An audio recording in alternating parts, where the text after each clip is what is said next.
Good day to our viewers around the world joining us for the next episode of the FIP Digital Events. Bonjour, bienvenue à la prochaine épisode concernant My name is Boyan Todorov and I'll be your l'hésitation vaccin. I'm the current president of Je the Tropical suis Medicines Information président section. actuel de cette section.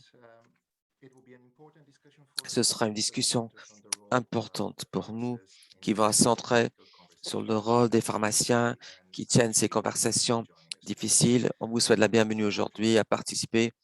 Voici As a mes confirmation divulgations. of the Je vais announcements that we have maintenant for this webinar, donner as you can quelques see annonces. joining this meeting, the webinar is being recorded. Ce webinaire est en train d'être And for the benefit of enregistré all those et c'est participants that pour le could mieux basically de not tous be les with us today participants because of qui ne different pouvaient time pas zones être là or different aujourd'hui reasons. à cause de différences horaires ou d'autres This recording raisons. can be found on the events website Vous of pouvez FIP trouver and l'enregistrement sur le site as web well as it's being streamed right now on the YouTube channel for FIP. ainsi que sur le canal I would YouTube. like also Je to souhaite encourage you aussi in case you have vous questions encourager, au cas où vous aurez une question, ou those servir de la questions will be boîte addressed des by the questions. On va panelists aborder, throughout the meeting les and at intervenants the end vont in our final discussion. regarder, There s'adresser à will be ces a certificate questions of tout au attendance long to be issued de la réunion. Il y aura un after this certificat meeting for all participants. d'assistance aujourd'hui, As de well votre as participation. basically please note there is Ainsi, veuillez translation in different noter qu'il y a languages. traduction dans différentes langues qui So if sont you want to hear a disponibles. different language, Alors, si vous you might souhaitez like to écouter dans change une the autre langue, language vous and prie de cliquer select sur the la language you langue. would like to select. We have Spanish and Nous avons English on offer l'espagnol, today. l'anglais et le Moving français. to the next slide. Pour As parler you can see, de la our prochaine esteemed panel diapositive, that is joining me today of specialists. nous voyons It is a le groupe absolute pleasure for d'experts me estimés, to have d'intervenants here qui se joignent à moi Dr. Helen aujourd'hui, Harris, Dr. Amy Chan, and Dr. Rosario Dr. Castells, Ami who Chan, will Dr. help Helen provide very Putis immediate Harris, skills in both qui understanding ont immunology and des vaccine compétences très but élevées also dans ces in the domaines, powers of communication mais sciences, aussi dans le domaine de la able to address communication all the des sciences questions et that qui we have pourront today aborder around toutes les vaccine questions hesitancy. soulevées pour la I would also like to compréhension express de on your behalf l'hésitation. our gratitude to Je voudrais aussi exprimer FIPR notre Federation for gratitude inviting us à la today Fédération and especially to internationale Sophie Pasteur for providing unrestricted et educational grant to support d'avoir fourni cet appui éducatif. Next slide. Prochaine As you diapositive. see, Nous voyons le today, problème we have for the aujourd'hui next hour and a half, I've kickstarted au cours de ces with the 90 introduction minutes. and the scene setting presentation, where I'll try to define the problem Je that vais I essayer de see in the définir le diagnosis. problème, But before we actually able even to mais talk about it, avant de we pouvoir need to be in the same en conversation. parler, nous devons So, participer à la même and conversation, to teach us how to get in this nous apprendre conversation comment entrer dans will cette be Dr. conversation Elizabeth Harris. sera la tâche difficile de la docteure Harris. Then right after Dr. Chan will focus on the De la responsibilities that docteure we have Chan. as a pharmacist in order to Après, allow il y us aura to la form participation de opinions pharmaciens, and to prepare about these discussions. de préparer ces discussions. Finally, Dr. Kisherish would present Enfin, examples Dr. of Kicheres va communication présenter des strategies exemples by sur la Spanish communication pharmacists on daily efficace des basis. pharmaciens And might I espagnols. actually remind you that in Et Spain, un 11 rappel vaccination in the general qu'en population is Espagne, pour la actually population the highest in générale, Europe. And perhaps there's some things we can learn from the il y a way Spanish des pharmacists have niveaux contributed to de this. pharmacie les plus élevés d'Europe et nous pouvons en tirer des leçons de ces pharmacies espagnoles. Pour passer These are à la the prochaine important diapositive, objectives that we have voilà for les this objectifs que nous presentation. avons aujourd'hui. We'll be looking to understand Nous the allons reasons for hesitancy travailler and to à understand the comprendre tools l'hésitation, that pharmacists vaccins et les to outils address disponibles pour les this. pharmaciens pour As pouvoir well aborder as what ces we need to do for us conversations, is to equip ourselves ainsi to do ce that. dont les pharmaciens ont besoin comme I'll équipement. start with basically Je vais commencer presenting some of the facts of the day. par So partager we certains know des faits where we aujourd'hui, stand and what's ou the point notre we're framing. position, I would comment les like formuler. earlier today Nous avons using aujourd'hui some of the data that was available for considéré my certaines country des Switzerland. données As you pour see mon right now pays on the actuel, à diapositive, savoir la we can clearly Suisse. see that Nous voyons vaccines are one clairement of the biggest differentiators in the rate of l'un des plus grands hospitalizations of différentiels patients with COVID that we currently see des in personnes different qui souffrent de COVID environments of the hospitals. dans des In services Switzerland, we d'urgence can des see hôpitaux. that En the vast Suisse, vous majority of the voyez que la people grande with majorité des immunodrops are basically not vaccinated. Very few personnes patients that have been vaccinated with a single n'avaient shot, pas été vaccinées. almost Très all of peu them ont are eu still waiting for une to seule have dose received the 2 shots. et la Might I plupart ont remind you eu that deux the vaccins. population in Switzerland is Je vous roughly rappeler qu'en Suisse, il y a à peu près moitié vaccinés, moitié non vaccinés en Suisse. Voilà la différence. Du côté droit, vous voyez les données représentées par le CEC, du niveau d'hospitalisation, l'hospitalisation, des mêmes faits et qui sont très importants en l'occurrence. C'est une autre façon de voir comment ceci pourrait être fait.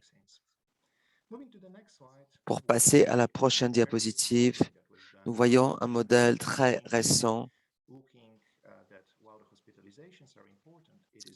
Si les hospitalisations sont importantes, quel est l'impact du vaccin, tel que la morbidité, la mortalité? Et fondé sur ces modèles, nous voyons qu'il y a beaucoup de différents du niveau de mortalité, surtout le rôle que jouent les vaccins dans la société. Avec la prochaine diapositive, nous avons certaines des données qui sont les plus courantes, qui venaient directement d'Israël, d'où nous avons les données de plus longue durée sur les vaccins, surtout des vaccins mRNA. Beaucoup de personnes focalisent sur le côté gauche, à savoir en 6 mois, il y a seulement une protection limitée d'environ 16% d'être infectés de COVID. Néanmoins, il est important de voir les faits qui sont derrière ces chiffres. Ce que nous avons pour les premiers mois, janvier, février, les patients qui étaient vaccinés étaient âgés et donc on serait attendu à ce qu'ils aient une réponse immunitaire à plus court terme et plus forte. Nous voyons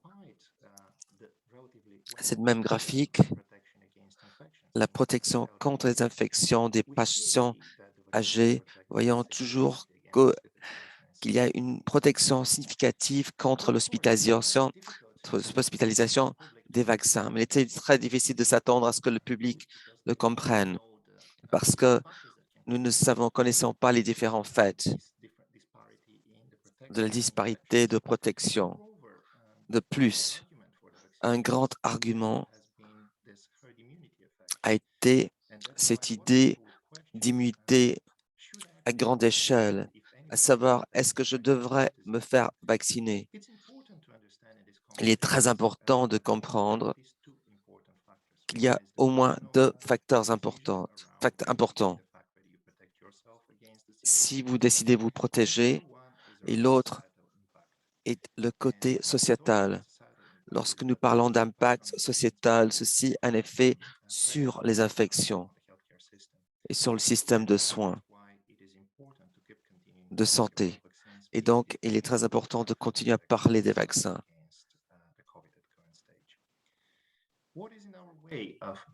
Qu'est-ce qui nous empêche maintenant, lorsque nous parlons de l'hésitation vaccin?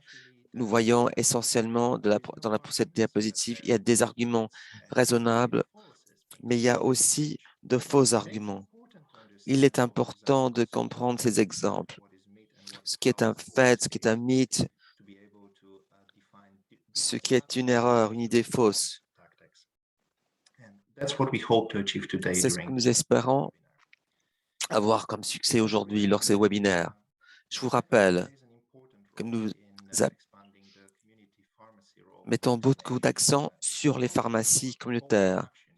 Notre appel à l'action établi au mot des pharmacies. Ceci présente l'opportunité d'engager la conversation et les professionnels dans nos communautés. Ceci a une grande responsabilité. Nous pouvons livrer des services de santé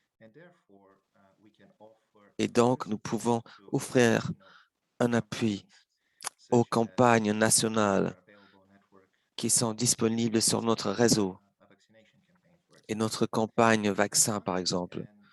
Et enfin, il est important de noter que les pharmaciens avec lesquels nous travaillons ont accès à une population beaucoup plus large dans les populations rurales. Il ne s'agit pas forcément d'un hôpital local. Lorsque nous voyons les applications qui sont présentées, Dr Harris va nous présenter la prochaine présentation. Je voudrais passer une annonce. On travaille une nouvelle boîte d'outils. Ce webinaire fait partie de cette boîte d'outils afin d'équiper les pharmaciens du savoir comment engager ces conversations difficiles, comment aborder ces difficultés. Nous voyons notre réponse. Cette boîte à outils sera lancée en octobre et je voudrais vous inviter à vous rejoindre. Donc, sans retard, je voudrais passer la parole à Dr Harris, qui travaille dans le domaine de la pratique générale et soins primaires.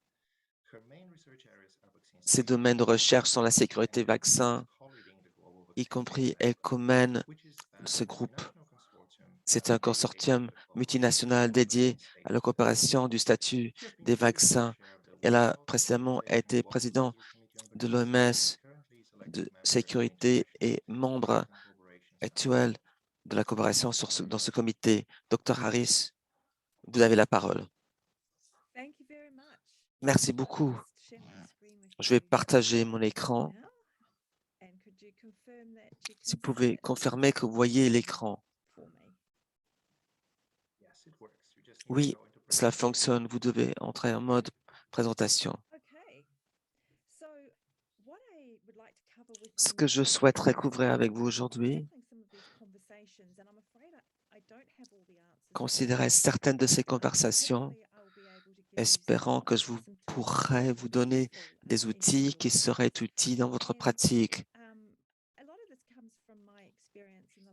Dans beaucoup, il s'agit de mon expérience de plus de 20 ans d'avoir des conversations avec des personnes sur les vaccins face à face et plus récemment en ligne, dans les médias sociaux, sur toutes sortes de plateformes. J'ai essayé différentes approches, certaines ont fonctionné mieux ou pire que d'autres. Donc, voici vient de mon expérience de la recherche, ce que la recherche nous montre. Je crois qu'avant d'entrer dans cette période de COVID,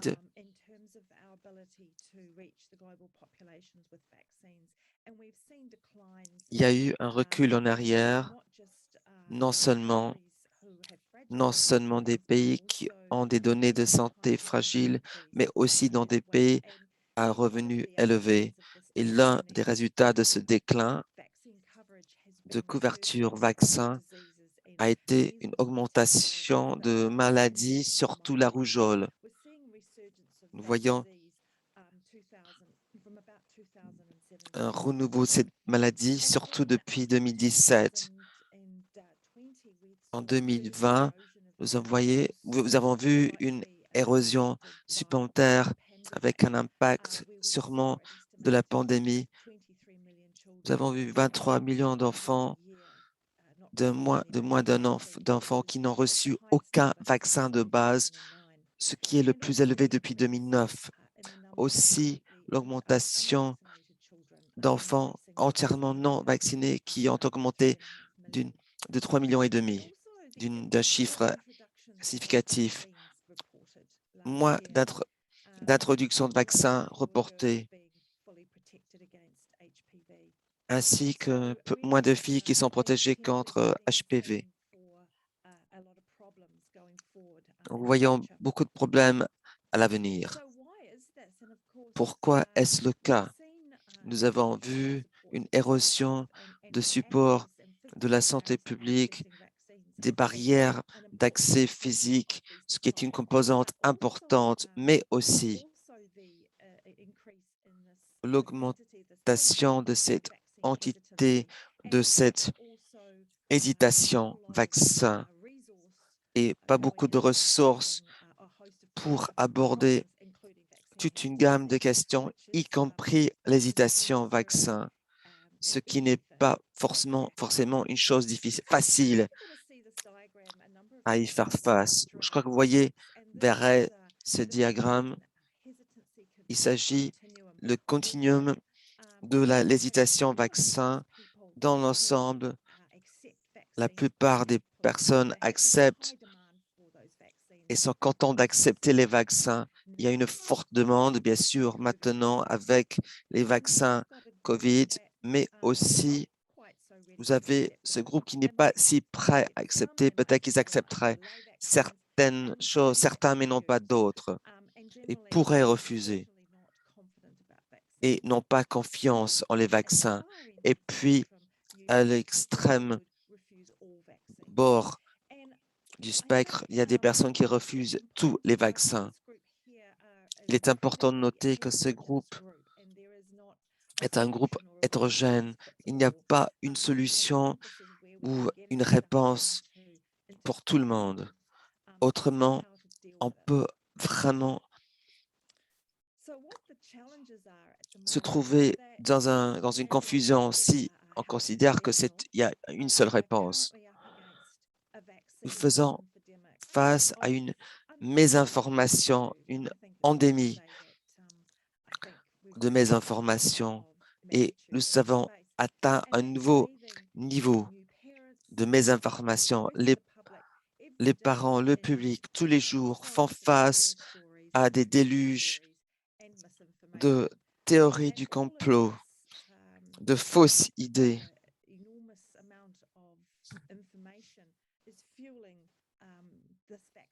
et de rumeurs alarmistes. Des personnes donc deviennent moins en moins confiantes et sont moins sûres. Il y a toute une gamme de stratégies pour l'organisation clinique qui peuvent être exécutées pour améliorer les vaccins. Par exemple, les niveaux d'organisation qui incluent des choses importantes telles que rappeler les rappels, les messages guides qui sont très pertinents pour la santé primaire avec les personnes qui sont engagées. Certainement, nous savons que les recommandations par les professionnels de santé portent beaucoup de poids. En général, les permissions où il y a beaucoup de confiance, de recommandations, mais aussi supposer que quelqu'un va être vacciné ou non. Et donc, il est important que les personnes soient bien formées, en confiance, peuvent fournir des informations opportunes et précises en les ressources disponibles afin de s'adresser à ces questions. Il y a aussi des façons de formuler le message concernant pour que ce soit vu comme un gain d'offrir des informations, aborder les barrières et aussi se servir des approches efficaces pour faire face à la mésinformation, lutter contre la désinformation. Si vous voulez aborder cette mésinformation, vous devez savoir avec qui vous allez avoir la conversation.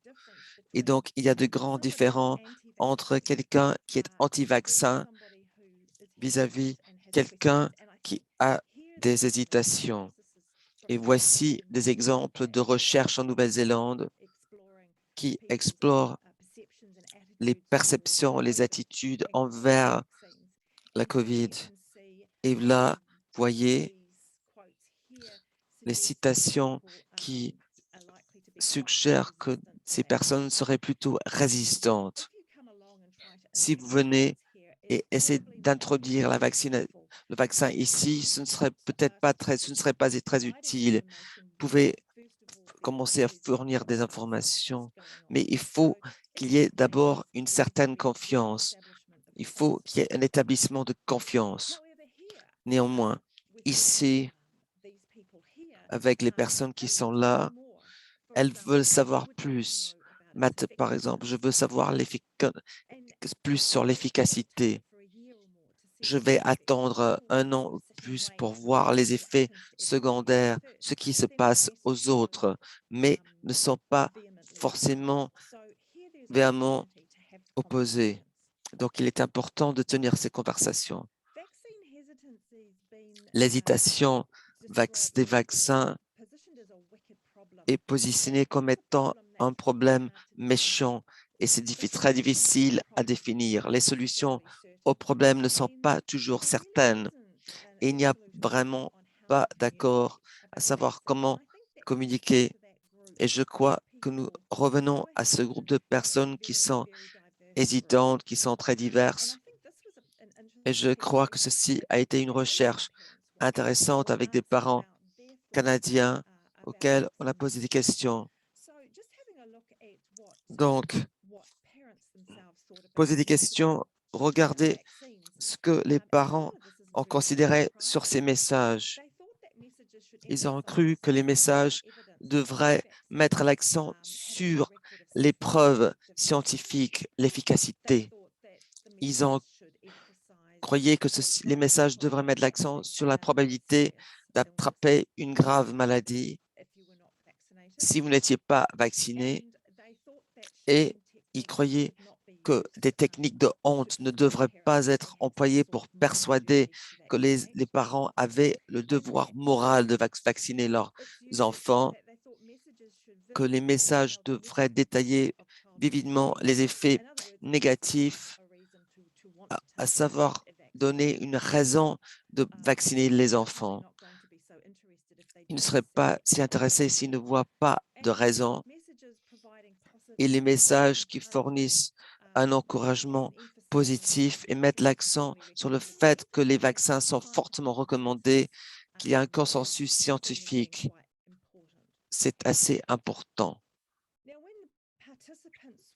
Lorsqu'on a demandé, invité aux participants de considérer d'autres possibilités de montrer les risques afin de changer de croyances, les plus citées, c'était la recherche pour détruire les mythes anti-vaccins.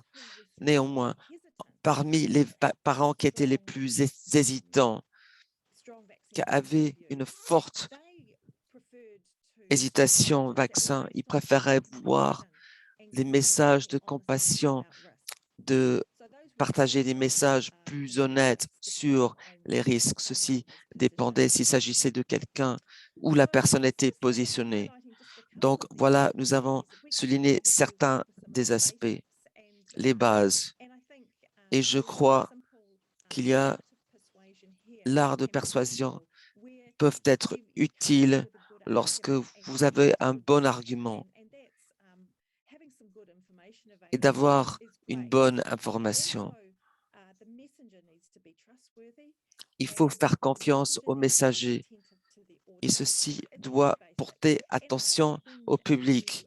Et je crois que lorsque vous abordez, vous devez penser aux personnes qui croient en les théories du complot. Il y a très peu de chances de réussir. Il faut que le messager porte confiance. Une autre chose qui montre être utile, qui se montre utile, c'est une inoculation contre la mésinformation. C'est l'idée où vous pouvez préparer les personnes avant de les exposer à de tels messages. Tout ceci implique des messages qui montrent les faux arguments, la façon dont les personnes argumentent avec la mésinformation, souligner les fausses idées telles que les éventuelles attentes. Pouvez-vous garantir 100% que je n'aurai pas de réaction négative? Personne ne peut garantir à 100%. C'est une attente qui est impossible. Les messages qui soulignent le consensus scientifique, pensez aux messages qui représentent l'opinion majoritaire telle que l'opinion scientifique plutôt que la mésinformation. Et les messages qui montrent les façons dont la communauté scientifique peuvent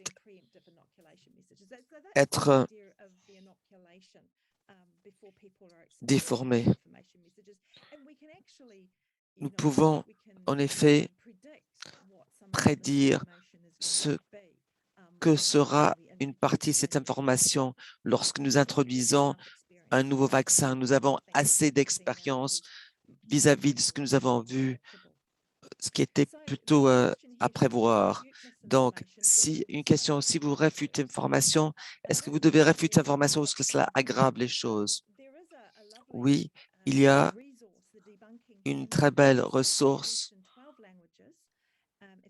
C'est le livret pour détruire les mythes, Debunking Handbook, qui se trouve en 12 langues. C'est la deuxième édition qui est très utile pour les personnes très occupées, il n'y a pas de large écran à lire, beaucoup d'écrans à lire. Et je le recommande si vous souhaitez quelque chose, une guidance, des lignes directrices. Cela existe pour le thème du changement climatique, mais se transfère également pour les vaccins. C'est l'idée. Ceci est présenté à titre répété et que cette répétition augmente la familiarité du thème, de l'idée. Et au cours du temps, la croyance, la familiarité de cette information.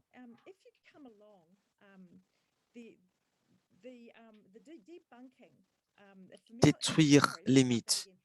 Je recommence. La familiarité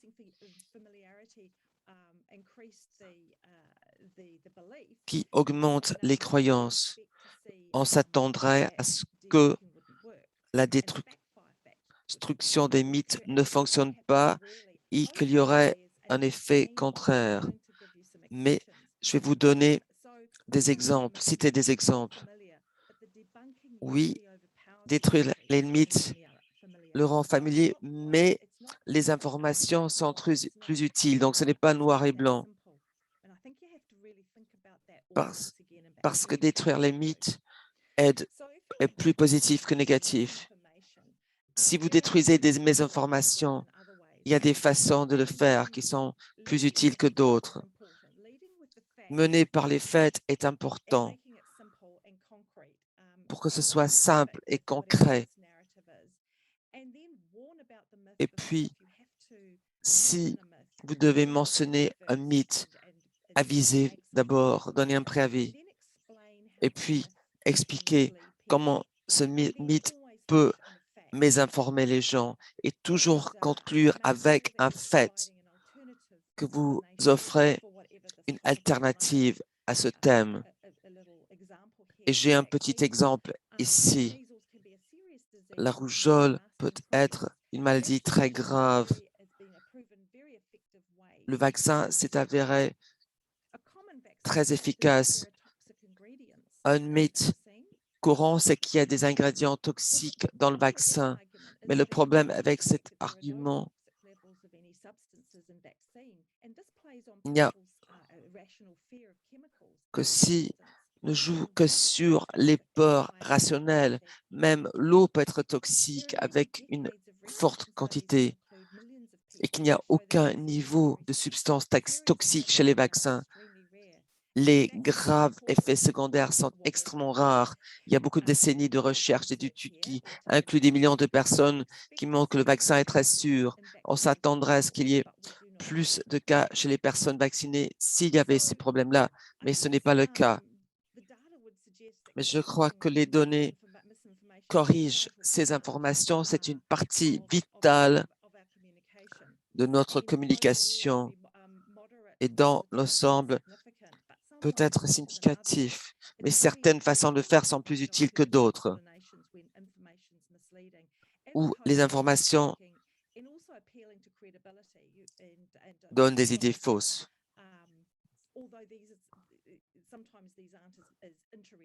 Parfois, ces idées ne sont pas aussi intéressantes que le narratif original. Parfois, des corrections peuvent être plus utiles pour des mythes dans le domaine de la santé.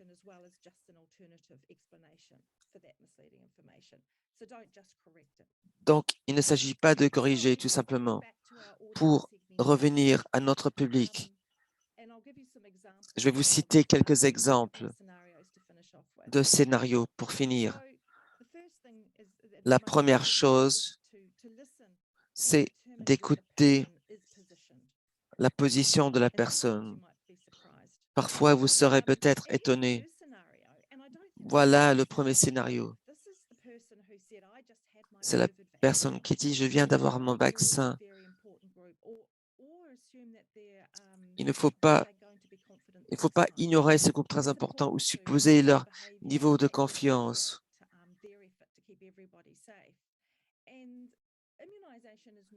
L'immunisation est normale et parfois il est important de partager une anecdote positive. Il est très important de maintenir cette présence. Deuxième scénario, je crois que nous devons attendre et voir. Ici, il est important de poser des questions si vous êtes inquiet, reconnaître ce souci. S'ils ont un malentendu, vous pouvez corriger cette mauvaise compréhension. Au lieu de se servir d'une anecdote personnelle et peut-être illustrer la maladie ou la valeur de maladie. Et enfin, troisième scénario, je crois qu'ici, il est important de reconnaître que la personne pourrait avoir des soucis et assermenter qu'on peut modifier ces soucis. Mais il ne faut pas avoir ces conversations de façon agressive. Autrement, il y aurait un effet contraire. Et puis, il y a des personnes qui peuvent provoquer une réponse émotionnelle. Il faut qu'il y ait la confiance avant de commencer ces conversations-là. Trouver un terrain commun. Je crois qu'il est très important de souligner les commentaires justes sur les autres. Il ne faut pas provoquer les réponses émotionnelles des autres. Vous devez vraiment pouvoir communiquer la conversation, qui est très importante. Mais vous devez comprendre que ceci ne sera pas un emploi très utile de votre temps. Avec ceci, la couverture des vaccins est en déclin pour toute une gamme de raisons. Et l'une des raisons, c'est l'hésitation, qui est un facteur important. Ceci existe sur un continuum et aura besoin de toute une gamme de stratégies. Il n'y a pas une seule solution pour tous et toutes. Il y a tant d'informations, de fausses informations. Il est si important d'avoir une ressource en laquelle vous pouvez faire confiance et voir en qui la personne fait confiance. Vous ne pouvez pas tout résoudre, mais absolument, vous pouvez faire la différence. Donc, je vous remercie beaucoup et maintenant, je vais arrêter de partager mon écran. Merci tellement, Hélène. C'était vraiment une présentation incroyable. Comme vous nous avez rappelé, l'hésitation vaccin ne commence pas par le COVID. Maintenant, bon, concernant les questions, je vais accepter les questions à la fin du webinaire. Vous pouvez vous servir de la boîte à questions dans le chat. On se sert de kudos à la fin. Je vais passer à la prochaine présentation de la docteure Amy Chan, qui travaille dans une unité de pratique de l'Université Auckland. Elle a un poste honoraire l'University College de Londres. Elle a une expertise de recherche très spécifique de la recherche comportementale, de la précision. C'est la personne qui mène ces conversations internationales de développement professionnel et de la recherche. Amy, voilà, vous avez la parole. Merci beaucoup. Bonjour, bon après-midi, bonsoir à chaque personne qui se joint à nous tout autour du monde. Merci Ruben aussi de votre introduction. La prochaine diapositive, nous savons concernant les vaccins,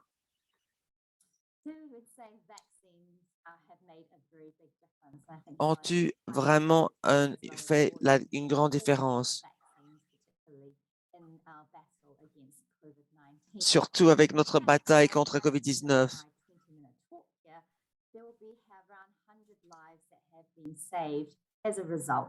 Il y a eu 100 vies, 105 vies par minute qui ont été sauvegardées par les vaccins. Nous savons que le vaccin est l'une des façons les plus efficaces. Ceci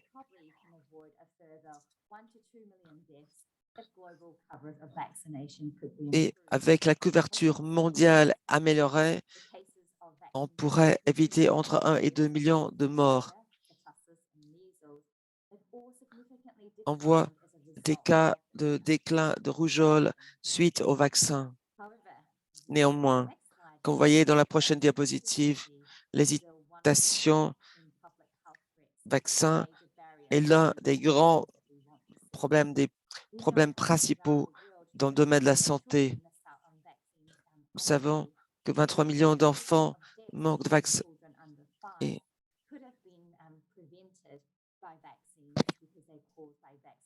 3 millions de morts d'enfants pourraient être évités par des vaccins. La rougeole a montré une augmentation de 30% dans le monde entier. Les difficultés autour des vaccins, c'est influencé par de multiples facteurs. Il y a beaucoup de raisons pour lesquelles les personnes choisissent ne pas vacciner, ne sont pas stables. C'est déterminant à travers le temps et même pour le même individu. On peut y penser nous-mêmes, à savoir comment répondre aux médias.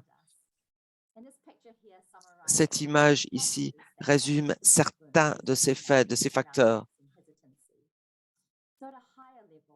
À un niveau plus élevé, il y a beaucoup de choses, nos pensées, nos sentiments. Ces pensées et sentiments changent de jour à jour, mais nos pensées sur le COVID sont très facilement influencées par les médias ou les informations que nous écoutons, les actualités. Ceci dépend aussi de nos attitudes qui pourraient être plus approfondies. Ceci aussi est lié à la confiance et aux normes sociales, des expériences d'enfance autour, par exemple, des aiguilles et du vaccin, et nos valeurs morales de la santé publique en général, par exemple. Vous voyez ici, sur cette graphique, qu'il y a beaucoup d'effets importants. Ce que vous voyez ici, en haut de l'écran, la confiance est l'un des facteurs les plus importants. Plus à droite, plus d'influence et moins à droite, moins d'influence. La confiance des vaccins, la confiance rechercher des informations, revenus, statut économique, comportement, etc. En jaune, vous voyez, les personnes de haut niveau d'éducation, il y a beaucoup plus de chances que plus de personnes se font vacciner. Les docteurs, les infirmiers ont fait une grande différence avec l'acceptation du vaccin. Mais les personnes qui font confiance et qui dépendent des soins de santé, tels que les familles, les amis, ont une influence beaucoup plus importante. Ici, je vais vous montrer quelques exemples de cette approche que vous pouvez employer. Il y a un modèle qui a été montré par Brewer et les collègues. Nous savons que les personnes doivent être motivées afin de se faire vacciner. C'est décrit parce que pensent les personnes des processus sociaux, surtout ce que font les plus proches, vos plus proches et vos pairs. La bonne nouvelle ici, ceci peut jouer un rôle important. Donc, maintenant, je vais porter sur un modèle particulier. La première partie, c'est d'identifier ce que pensent les gens dans les boîtes oranges et essayer d'influencer, de motiver.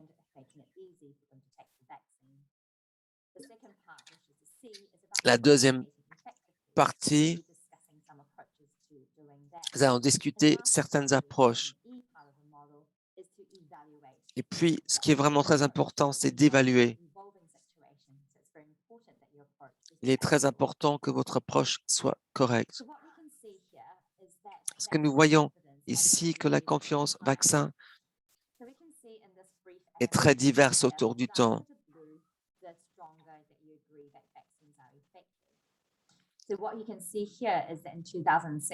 Plus la couleur bleue est foncée, plus les gens ont confiance et les vaccins sont efficaces. Et certains disent que notre confiance vaccin se réduit au cours de cette dernière année. Vous voyez la couleur qui change, les niveaux.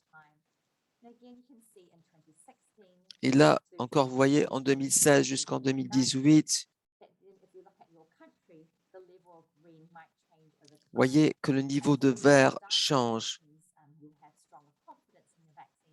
qui ont plus de confiance chez les vaccins concernant leurs avis personnels. J'essaie d'illustrer ici que c'est très variable selon les pays. Et le dialogue avec les personnes qui vont voir leur pharmacien. Il y a eu une certaine il y a des personnes qui refusent une partie ou qui ont une hésitation concernant une partie, mais il y en a d'autres qui refusent tout.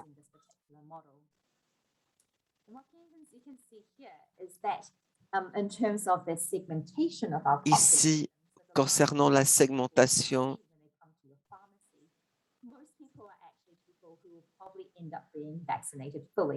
la plupart des personnes sont entièrement vaccinées. Mais les personnes qui sont en haut du triangle, qui refusent tout vaccin, sont vraiment un très petit pourcentage.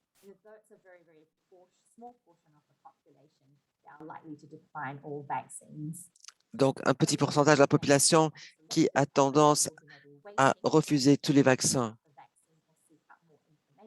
qui recherchent plus d'informations.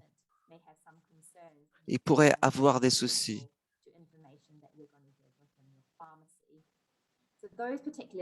Donc, voilà, donc il y a des personnes qui sont hésitants et en bas des personnes qui ont des soucis mineurs, qui sont prudents. Voici du travail qui a été fait par la santé publique Angleterre, Public Health England, dans le domaine de l'hésitation au vaccin. Des choses, des idées que vous pouvez trouver dans votre pharmacie. D'être prêt à écouter. Ce sont des choses que nous écoutons. Certaines choses, les soucis, par exemple, un manque d'information ou des croyances à savoir comment ils peuvent évoluer. Il y a aussi des croyances religieuses, la méfiance, manque de confiance, où un dialogue peut aider. À droite, vous voyez des soucis supplémentaires à propos de COVID-19. COVID-19 est évidemment une pandémie mondiale, mais il y a moins de familiarité par rapport à d'autres maladies. Et donc, les gens veulent savoir plus. Mais le problème, c'est qu'une partie de cette information qui est là augmente la mésinformation. Il y a des soucis que les personnes pourraient donc s'approcher pour vous poser des informations. Il y a des préférences, cela dépend de notre immunité naturelle, etc. L'infection naturelle, l'immunité naturelle, etc. Dans la prochaine diapositive, il s'agit de normaliser les vaccins, initier des conversations sur les vaccins. Il est important d'ouvrir certaines de ces conversations et ceci vous permet d'établir de bons rapports avec vos patients et après de chercher à comprendre, écouter et comprendre. Voilà, je vais vous montrer un exemple. Certaines choses, vous pouvez ouvrir. Des soucis sur le vaccin HPV, c'est tout à fait compréhensible. J'ai de nombreuses questions. Est-ce que ça vous gêne de partager vos questions? Quelles sont les questions? Reconnaître les soucis.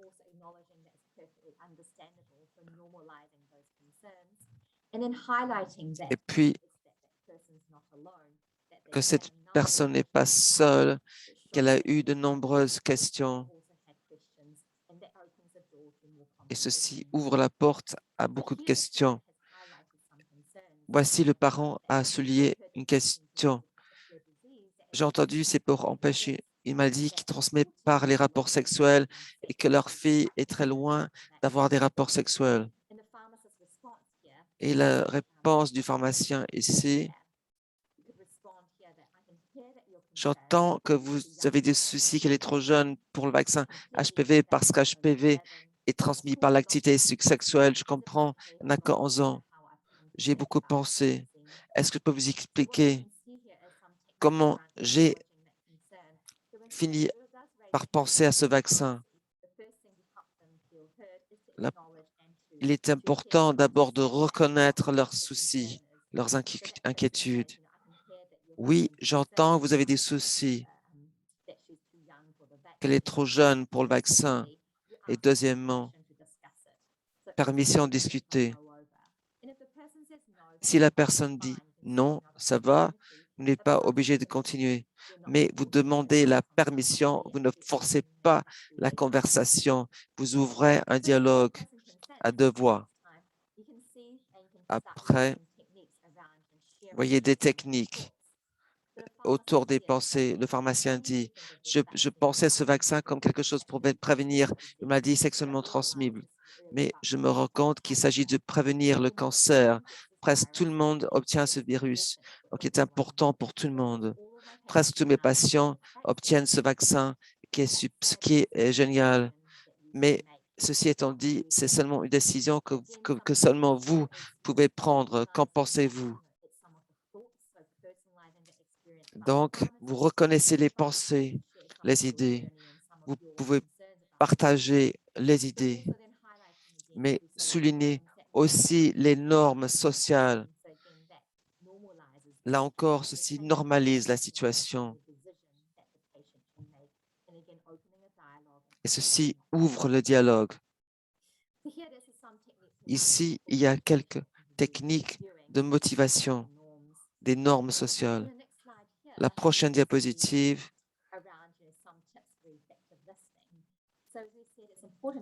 comme nous avons dit, il est important d'écouter le patient et toujours d'engager le patient dans la conversation. Ceci ne veut pas dire que vous devez prendre une décision tout de suite. Le fait que vous entretenez cette conversation, vous voulez avoir un dialogue, maintenir la confiance. Et comme a été dit, vous ne pouvez pas tirer sur la peur seul, que si vous n'avez pas ce vaccin, vous pouvez mourir, etc. Il est important d'avoir une conversation la plus équilibrée possible. La prochaine diapositive ici résume certaines des astuces, des exemples, peut-être votre propre expérience et aussi parler de l'importance des vaccins. N'ayez pas peur de référer votre patient à d'autres fournisseurs.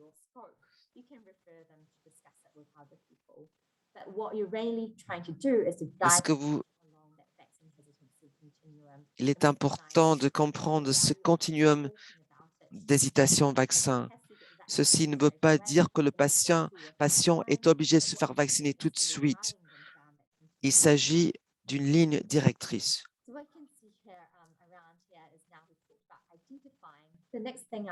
Maintenant, la prochaine chose, je vais parler de la communication. Concernant les différentes barrières, selon la position où se trouve la personne, les personnes sont les plus probables ou incertains d'avoir un vaccin, de se faire vacciner.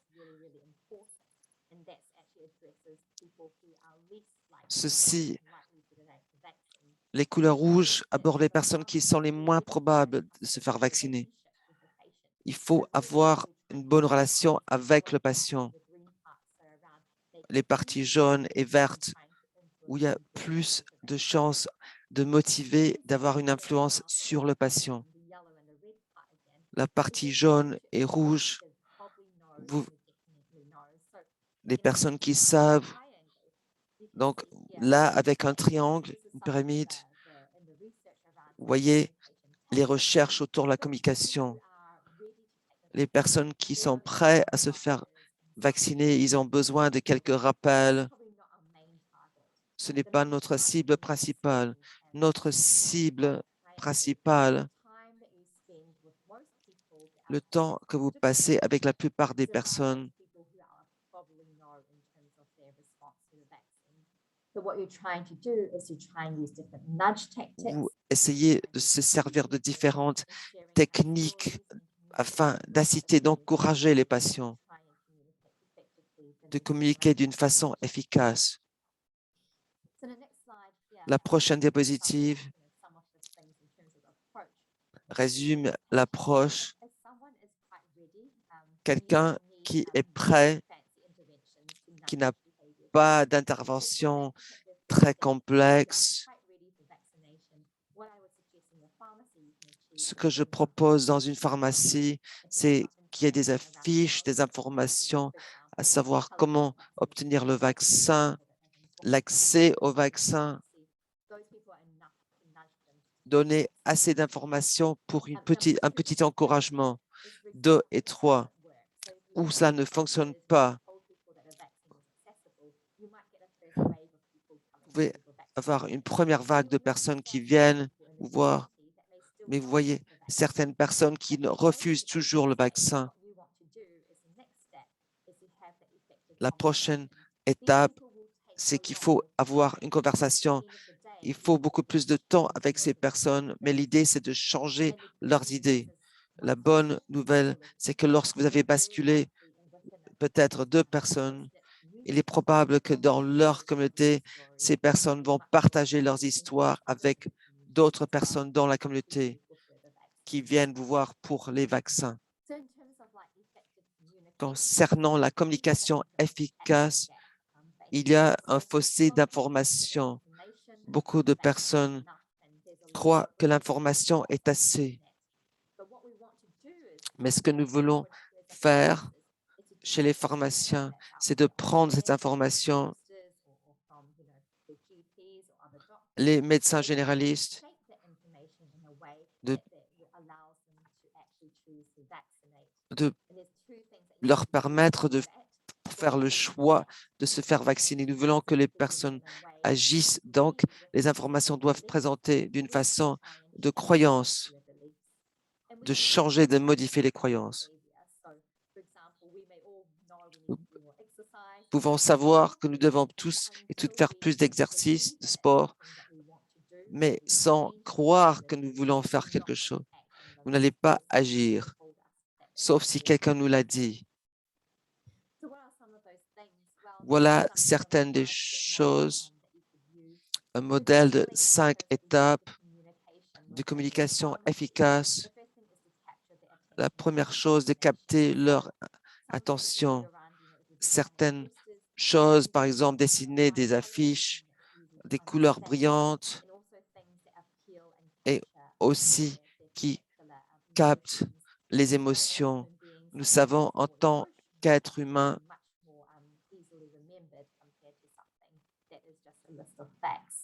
que ce sera beaucoup plus utile qu'une liste de faits, de rendre les choses plus faciles, se servir par votre public et les gens croient et c'est plus facile à comprendre. S'il est plus facile à comprendre, il est plus facile qu'ils le croient, que c'est vrai. Important en même temps de dire qu'il y a des ressources incroyables de l'OMS ou de l'Association européenne, des ressources vraiment très, très bonnes, très positives. Comment les motiver? Comment rendre leurs expériences plus positives? Des images montrent des individus en bonne santé, heureux, et donc de montrer ces sources qui sont crédibles de l'OMS et de d'autres organisations. Nous voulons avoir une première interaction parce que les personnes qui ont une première expérience positive, il y a beaucoup plus de chances qu'ils reviennent pour un autre vaccin. Enfin, en tant qu'être humain, nous aimons toutes et tous écouter les histoires. Vous pouvez avoir des citations de vos patients, de l'expérience vaccin, partager certaines de ces histoires, de ces expériences. La prochaine diapositive que nous voyons ici, le modèle de l'OMS, il revient à dire que si vous voulez modifier, promouvoir la prise vaccinale, améliorer la confiance, réduire la complaisance. Donc, ce sont les 3 C pour mettre en valeur les vaccins et que cela convient aux personnes. Et certaines personnes ont déclaré ces modèles une responsabilité collective, des normes sociales. Plus il y a de nombre de personnes qui se font vacciner, plus il y a de confiance et une augmentation de personnes qui se font vacciner. Voilà, je vais vous montrer des exemples. Par exemple, si vous voulez aborder la complaisance, vous voulez augmenter leur perception. il y en a par exemple qui croient, bon, je suis en bonne santé, je suis en bonne forme, mais même en bonne santé, en bonne forme, vous pouvez quand même attraper la COVID, qui comprennent l'importance de se faire vacciner. Peut-être le vaccin n'est pas important, mais revenir à la norme, la normalité est important pour eux. Donc, faites-vous vacciner pour montrer à vos chers, à votre famille, à vos chers amis euh, que, que, que vous êtes important pour eux. Quand vous partagez les informations, discutez des incertitudes. Si vous avez des incertitudes, vous devez être honnête, mais à tout moment, vous pouvez peut-être parler à votre église locale, vos leaders religieux locaux, et pouvez travailler avec ces citations des personnes qui se sont fait vacciner et donc qui peuvent devenir champions de promouvoir cette information. Nous voulons aussi augmenter l'information, la convenance de l'information. Si vous réservez le deuxième vaccin en même temps que le premier, il y a beaucoup plus de chances qu'il y ait une prise vaccinale pour le deuxième vaccin. Et comment, par exemple, ils vont avoir du temps libre, du travail, faire le trajet jusqu'au vaccin, se faire vacciner. Ou bien, si vous pouvez aller chez la pharmacie, il y a beaucoup plus de chances, c'est beaucoup plus local. Voilà des choses, des aspects pratiques. Désolé de vous interrompre, mais pouvez conclure dans 2 minutes maximum. Merci. Certains exemples ici qu'ils ont reçu un message, un SMS pour ouvrir une conversation sur le vaccin COVID. Ou bien il y en a qui ont des soucis que le vaccin n'est pas 100% sûr et donc ceci ouvre des conversations. Et voilà, concernant la dernière chose, que vous comprenez les différentes motivations.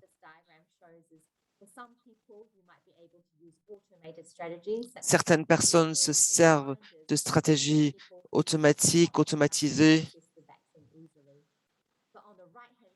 À droite, des personnes qui ont plus de soucis concernant les vaccins. Et là, il faut avoir une stratégie plus importante.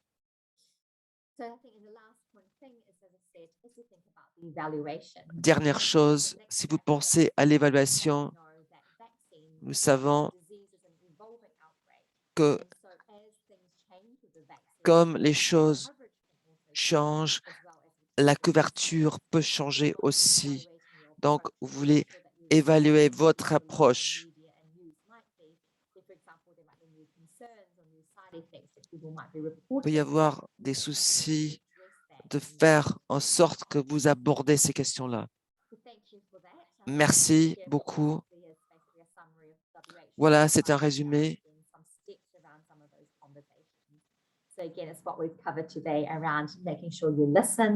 Il est important que vous écoutiez, que vous posiez des questions et les raisons autour des vaccins. Merci. Merci. C'était vraiment très intéressant d'entendre cette présentation de votre part.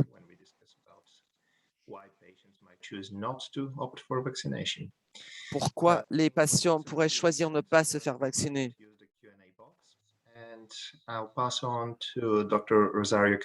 Maintenant, je vais passer la parole à Rosario Casares. Elle est expert universitaire chez les vaccins. Elle a une maîtrise dans le domaine des vaccins. Elle est experte dans le domaine de la Société espagnole, de la section vaccin Contamarama. Voilà, vous avez la parole. Merci beaucoup, Rosario Cachares. Merci beaucoup. Merci de votre présentation. Merci d'avoir invité et merci de m'avoir aidé avec les diapositives. Je vais parler.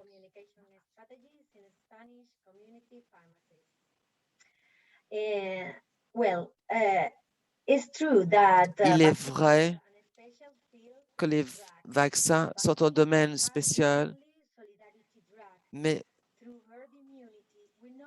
par l'immunité de la société, non seulement nous nous protégeons les uns et les autres aussi. Et c'est une solidarité. Ça, c'est la clé principale, l'immunité collective. Les gens peuvent faire des choses merveilleuses, d'éradiquer certaines maladies, comme les vaccins HPV.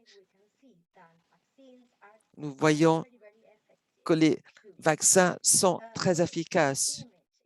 Ainsi, on a arrêté la variole, par exemple. En 1963, le chiffre de cas polio a chuté d'une façon dramatique avec l'introduction des vaccins polio. Donc, avec la prochaine diapositive, nous voyons pourquoi avons-nous des groupes anti-vaccins, mais non pas anti-insuline.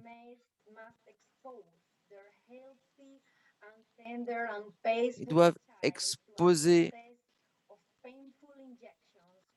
parce que la peur d'exposer l'enfant à des injections douloureuses. Mais si vous pensez au polio, à toutes ces maladies, et qui sait quoi encore? Avec la prochaine diapositive, l'hésitation vaccin fait référence à un retard d'acceptation ou un refus. Nous ne parlons pas à des personnes qui sont anti-vaccins. Il est très difficile de travailler avec eux. Heureusement, ils sont très peu nombreux. Nous parlons de familles normales qui ont des peurs de certains vaccins. Et ici, avec la prochaine diapositive, nous voyons de mon pays, de l'Andalousie, en Espagne. L'Espagne est un pays avec une forte tradition vaccin, mais nous avons ici un exemple de réduction de vaccins qui ont eu lieu au cours de cette pandémie actuelle en Espagne depuis notre premier confinement et notre message aux personnes de rester chez eux. Nous voyons comment les taux ont chuté, non seulement pour les vaccins.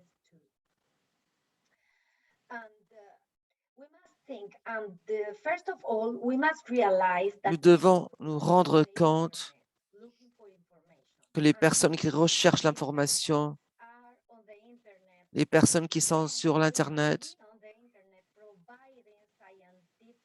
on doit fournir des informations qui sont scientifiquement avérées. Et donc, il faut proposer des sites web utiles. Et d'autre part,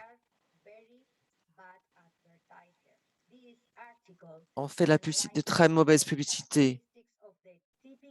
Les caractéristiques, comment les scientifiques communiquent l'information, comment on peut le décrire comme étant une communication de produits qui porte la communication des produits porte uniquement sur le produit. La promotion en général était sur la sécurité et les maladies contre lesquels ils protègent. Essayez donc de détruire les mythes, les façons de communiquer selon les récentes études, les dynamiques, et en plus, il y en a qui ont l'habitude de voir les images perturbantes, des fluides bizarres, avec toutes ces aiguilles. Donc, notre communication doit être efficace, centrée, parce que leurs communications sont toujours centrées sur les émotions. Et les études montrent que les études basées sur les émotions sont plus efficaces. Et donc, nous devons apprendre dans notre récente publicité. Il faut faire la publicité par quelque chose qui est puissante et efficace. Vous ne devez pas acheter cette voiture, non pas à cause de la voiture elle-même, mais à cause de toutes les valeurs qu'elle représente. Comment vous sentez ayant cette voiture, les bons et les mauvais aspects. Et ce sont les valeurs qui sont liées aux émotions. La communication efficace.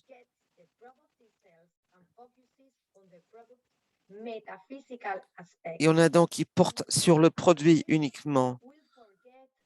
Et notre patient peut donc oublier les faits, mais il n'oubliera jamais comment il s'est senti. Et en Espagne, la prochaine diapositive, nous voyons, nous avons fait dans ces exemples, avec la campagne anti-grippe, il n'y a pas d'aiguilles, de personnes qui sont heureuses, souriantes, qui propagent l'énergie, qui peuvent être des émotions positives.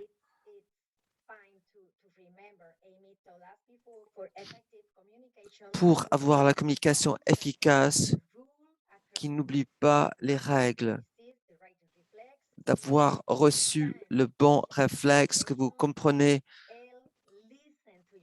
et écoute les patients.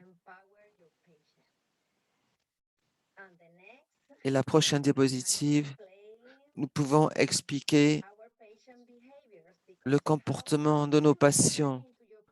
Comment pouvez-vous expliquer à votre patient le même virus, la même pandémie,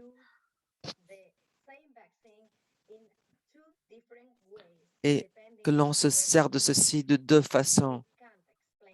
Et nous pouvons l'expliquer d'une façon scientifique. La prochaine diapositive, nous pouvons aussi voir que si vous avez souffert de COVID et vous vivez en Islande, vous n'êtes pas obligé de faire vacciner, mais au Danemark, vous devez vous faire vacciner de 2 doses. Or, dans certains pays, vous pouvez avoir seulement 1 dose. Comment peut-on l'expliquer?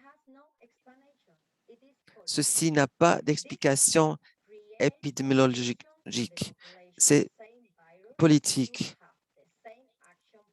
Parce que le même virus devrait avoir le même projet d'action.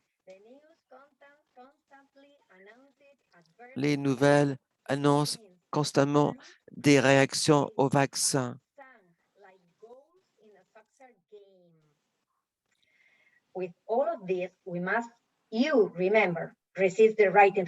Nous devons avoir les bons réflexes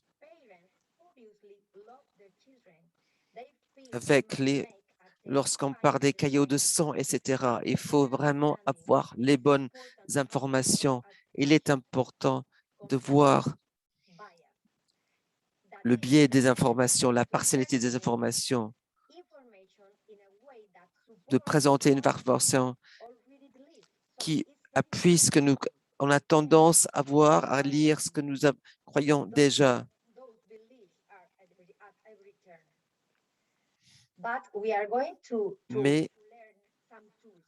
Mais nous allons apprendre certains outils. Si votre patient fait quelque chose, ici nous avons mes collègues qui reçoivent le vaccin anti-grippe.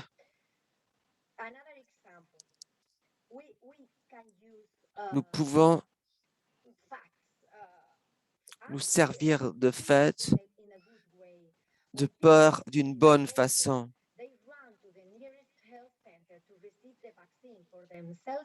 qui obtiennent le vaccin pour eux-mêmes.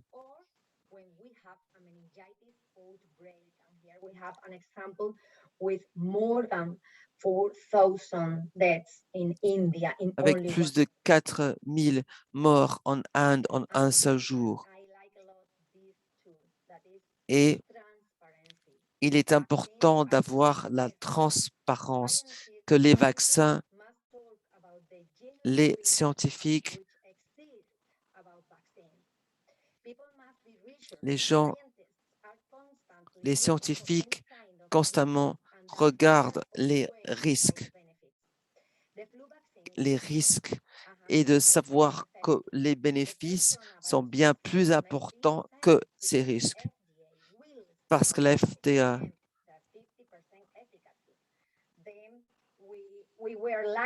a parlé de 50% d'efficacité, mais nous avons eu la chance que c'était un exercice de transparence. Un autre outil, c'est une quantité de données formelles que nos corps produisent aussi. La quantité est moins que ne peut être trouvée dans les vaccins et la quantité d'aluminium dans un verre de lait. Et c'est une expérience personnelle. Un autre exemple est la peur des patients se faire vacciner quand ils sont immunodépressifs parce qu'ils ont peur que le vaccin leur fera du mal, plutôt que de croire que le vaccin va les protéger. Il est important d'expliquer la différence entre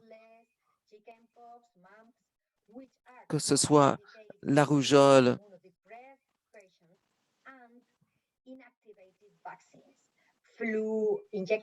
la grippe,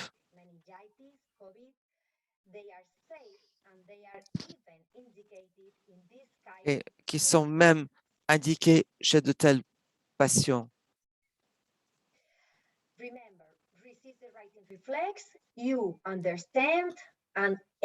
Que ce soit dans tous ces domaines, y compris la varicelle,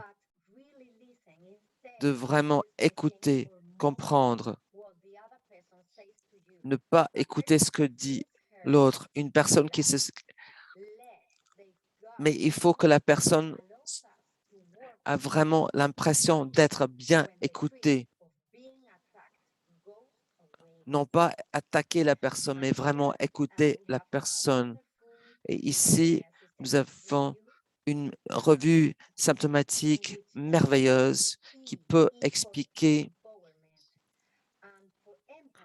le fait de habileté, l'empathie également. Dans cette revue, nous pouvons voir tous les facteurs, les aspects les plus efficaces d'écouter, de connecter avec les patients. La communication doit avoir plus d'empathie, plus de compassion.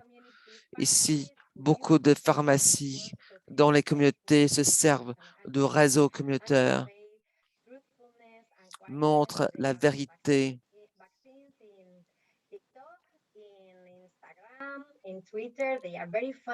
Chez Twitter, qui sont très drôles,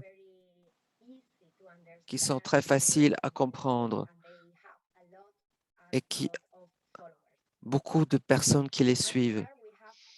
Chez Twitter, nous avons aussi cette initiative VacunaCheck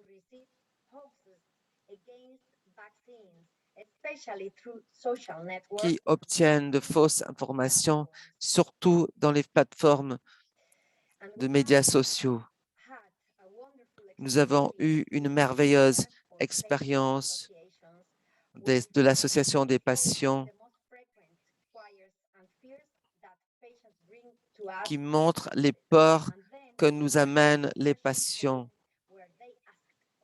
où ils ont posé toutes les questions qu'ils souhaitaient poser. Les réunions ont réussi avec une forte participation qui sont allés se faire vacciner. Ici, il y a les résultats en Espagne avec le reste des vaccins,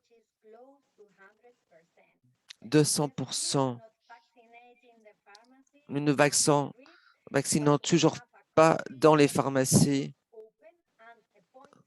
mais nous avons des rendez-vous qui sont tous réservés en quelques heures. La plus grande majorité de la population veut se faire vacciner. Et à la fin, il n'y a aucun doute qu'une grande partie de ce succès est due aux pharmacies parce qu'ensemble, avec le reste des professionnels de santé, nous pouvons communiquer d'une façon efficace avec nos patients. C'est notre meilleure superpuissance. Merci beaucoup. Thank you very much, Rosario. And I think we're a little bit running behind, but we have several really good questions. Nous avons un petit retard, mais nous avons plusieurs questions. Je vais commencer rapidement avec la discussion avec les intervenants. En fait, comment nous abordons cette question de l'hésitation? C'est une question difficile. C'est pourquoi je vous ai posé la question, Hélène. Je crois qu'il y a deux aspects différents. Lorsqu'il y a COVID et vous n'êtes pas vacciné, un vaccin licencié est la meilleure chose. Je ne crois pas que nous pouvons faire mine que tous les vaccins sont les mêmes, à savoir pourquoi il y a différents vaccins. C'est la question. Avec l'infection et les maladies, mais tout, donc concernant les maladies moins sévères, il y a des différences, mais concernant la maladie sévère, il paraît que tous les vaccins sont très efficaces. Il est important de se faire vacciner. Je crois que nous sommes tous d'accord.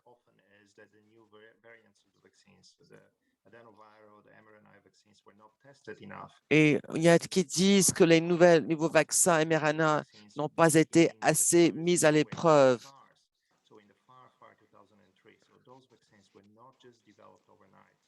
Mais il faut dire que ces vaccins n'ont pas été développés. On n'a pas développé ces vaccins du jour au lendemain. Il y a aussi une question d'un collègue de Sri Lanka. Et c'est à propos des vaccins pour les enfants.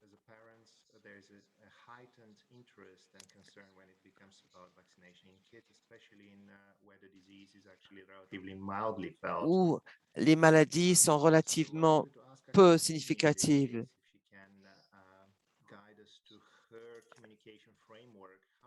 Si vous pouvez expliquer comment persuader les parents de faire vacciner leurs enfants. Je crois que l'approche est plutôt similaire.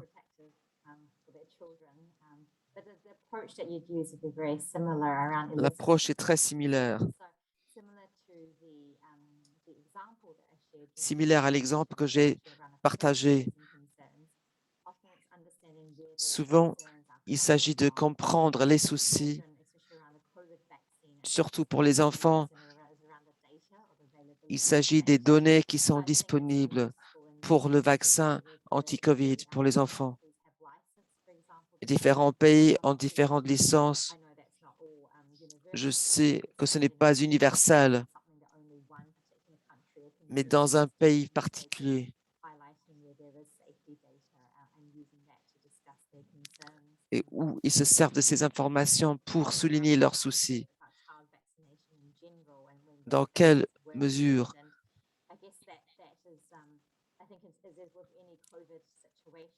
avec toute situation COVID où tout le monde parle tellement de COVID, il y a beaucoup d'intérêt du vaccin. Je crois que ce n'est pas que l'hésitation soit pire, mais je crois que les gens sont beaucoup plus conscients. Donc, il faut vraiment se servir de cette information comme opportunité.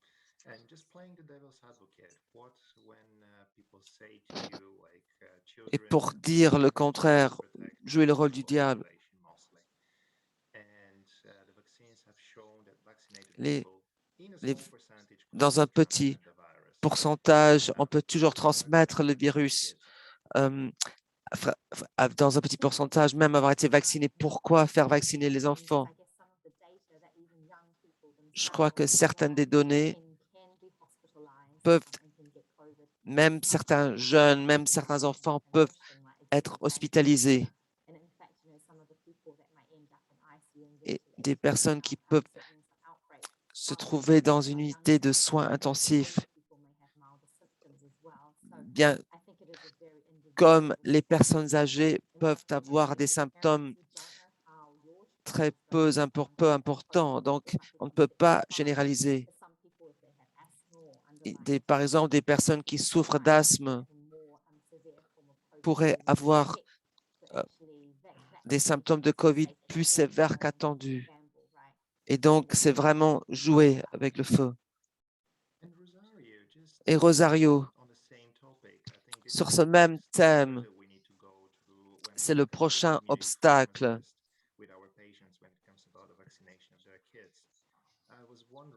Je me suis demandé si vous avez l'expérience.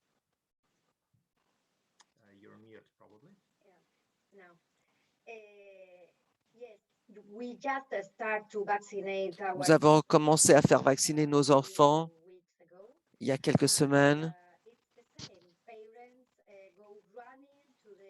Les parents se précipitent au point de vaccination.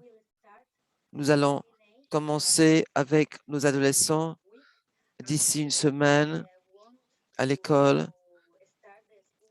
Les parents veulent commencer l'école avec leurs adolescents vaccinés et les parents n'ont pas de doute à ce sujet parce que, vous savez, nous vivons avec nos grands-parents, avec d'autres personnes dans la même maison. Nous avons la conception de protéger les grands-parents de nos familles. Donc, je crois que c'est un très bon travail. Largement des pédiatres, des pharmacies communautaires.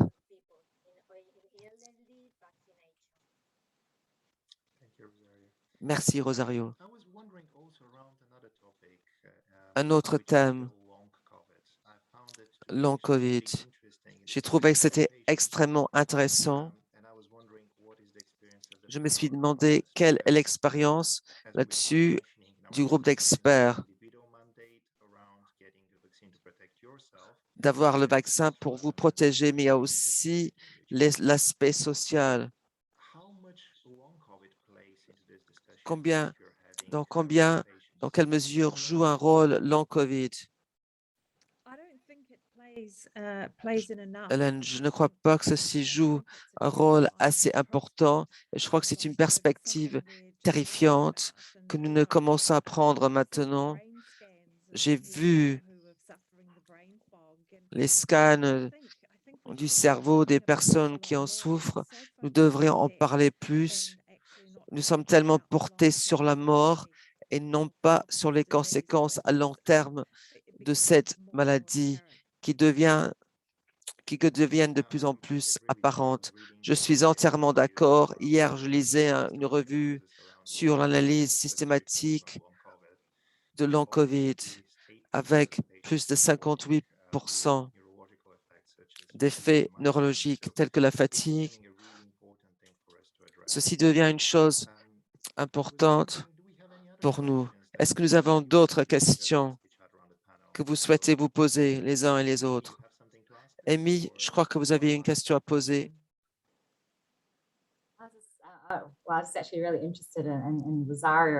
J'étais très intéressé par Rosario et donc voir toutes les affiches, comme vous avez des photos. Je me suis demandé si c'était assez facile pour d'autres personnes qui souhaitent le faire autour du monde.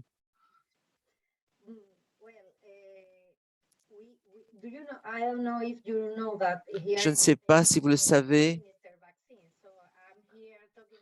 Je suis là.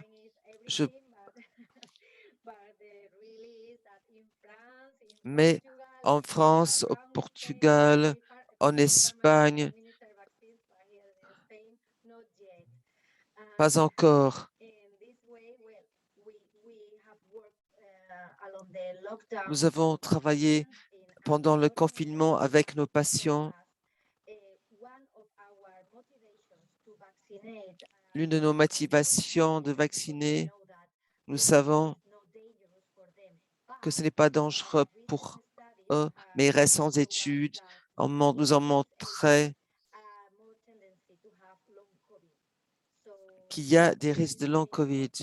Et donc, ceci est très important pour que les patients le comprennent de la pharmacie communautaire. C'est intéressant de savoir les variantes selon les pays. Il est vraiment très intéressant de voir certaines des choses écrites dans le chat. Je crois que nous avons encore des questions que nous essayons d'y répondre hors ligne. Il y a beaucoup de personnes qui sont jointes à nous. Nous voulons respecter votre temps, mais de loin, je veux remercier notre groupe d'experts, les intervenants. Nous avons eu des thèmes très importants. Nous avons entendu les raisons pour lesquelles les gens sont très hésitants à propos du vaccin, comment nous engageons un dialogue avec eux, comment nous entamons ces discussions, comment nous abordons les questions telles que la complaisance et dépasser les différents obstacles, par exemple en Espagne où on ne se fait pas vacciner chez la pharmacie. Je voudrais aussi remercier les personnes qui ont fourni la bourse éducative, les personnes qui nous ont appuyés. Je veux vous rappeler aussi la journée mondiale des pharmaciens et je vous remercie toutes et tous. Je voudrais aussi dire que l'enregistrement de cet événement